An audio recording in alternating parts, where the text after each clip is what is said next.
Welcome to Draft Forecast, our cleveland.com game show about the 2018 NFL Draft. I'm your host, Doug Lesmerises, with our panel, Dan Labbe, Mary Kay Cabot, and Bud Shaw. We will be determining the top 4 picks in the 2018 NFL Draft. How will we do that? One by one, Chris Fedor will sell a player to this panel. For our first episode, we start with Penn State running back Saquon Barkley. Chris, can you sell this panel on Saquon?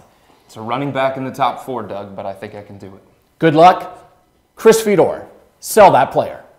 The draft isn't only, guys, about drafting for need. It's about finding the most value. And I think you can make the argument that Saquon Barkley out of Penn State, with his 3-down capabilities, is one of the 4 best players in this year's draft, despite being a position that is not valued that highly in the NFL. And how do you overcome that obstacle of the value of a running back high?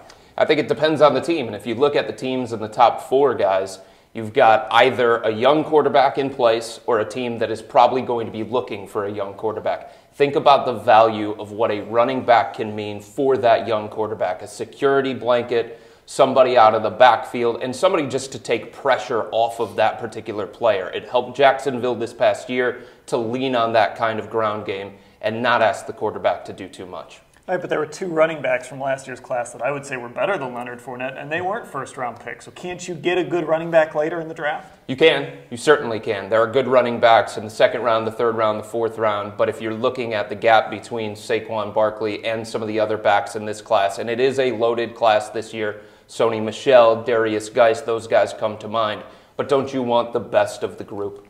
Well, first of all, I can't get Trent Richardson out of my head, but when you look back over the last 10 years or so, can you name a team where the running back actually pushed them right over the top into a Super Bowl? It's tough. It's really tough.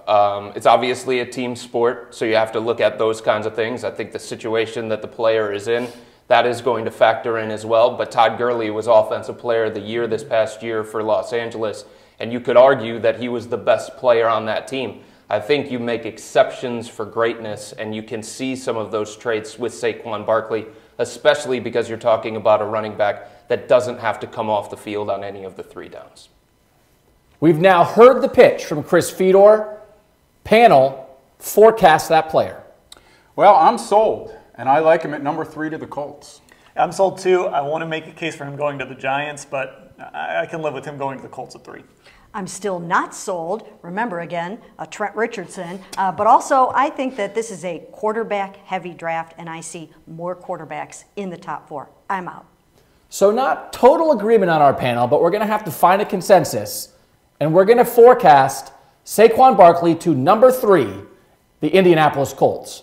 We will come back on future episodes of Draft Forecast, while Chris Fedor will be selling another player. Fine job, by the way, Chris. Thanks, Doug. Next episode, Sam Darnold from USC. Join us again on Draft Forecast.